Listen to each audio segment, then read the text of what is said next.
Hello, I'm Kimberly from DIY AppDesigner, and I'm excited to share with you our DIY design stage tutorial. Before we begin, there are two things you'll need to complete the design stage: a background image, preferably a JPEG, and your logo in a PNG format. If you're unsure, we recommend you speak with your graphic designer, website developer, or your printer. You may even ask them to design and build your app for you. We have tailored our platform to make designing your app as easy as possible, so we hope you have fun and enjoy designing. Today I'm going to be designing a salon spa app for a client, Jewel on High. As you can see, we've created industry and business categories to ensure the best outcome. For this salon spa app, I'll be selecting Business Vertical. Using the top navigation, I can go back through the steps and edit my design at any stage.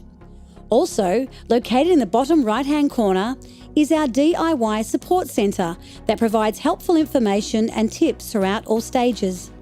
I now need to enter a name or business name. The name of my hairdressing business will be Jewel on High. This is not necessarily going to be the name of the app in the app stores. This is just so we have a name for your account. When uploading a background image, remember, the better the image resolution, the better it will appear in your app. This background will sit behind your logo on the app's home screen. If you're not sure, click on the DIY Support Centre button for detailed information. I'm selecting an image that is located on my computer's desktop. A JPEG image larger than 640 pixels wide and 1136 pixels high is preferred.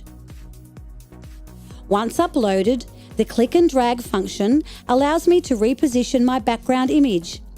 I can see how the image will look on my app using the live app previewer on the right of the screen. Now that I'm happy with the position of my background image, I'll click Save and Continue. It is recommended uploading and using a PNG version of your logo.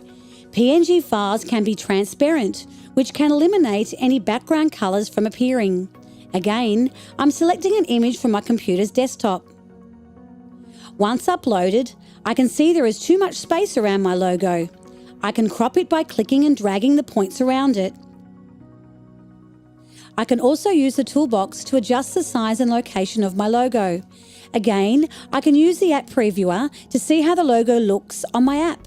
If need be, I can always use the top navigation to go back and adjust my background. I'm happy with the size and position of my logo, so I will click Save and Continue to move forward. Now I'm going to select a colour to highlight my app. This colour will be used for the feature tabs on the home menu, background colour of the side menu, the navigation bar, and supporting the text throughout my app. If you don't know the exact value of your colour, you can ask your graphic designer, website developer, or printer to help you. If your corporate colour is dark, then you may decide to leave the menu icons white. Or if you're using a lighter colour, you can use the switch to change the icons to a darker colour for a better contrast.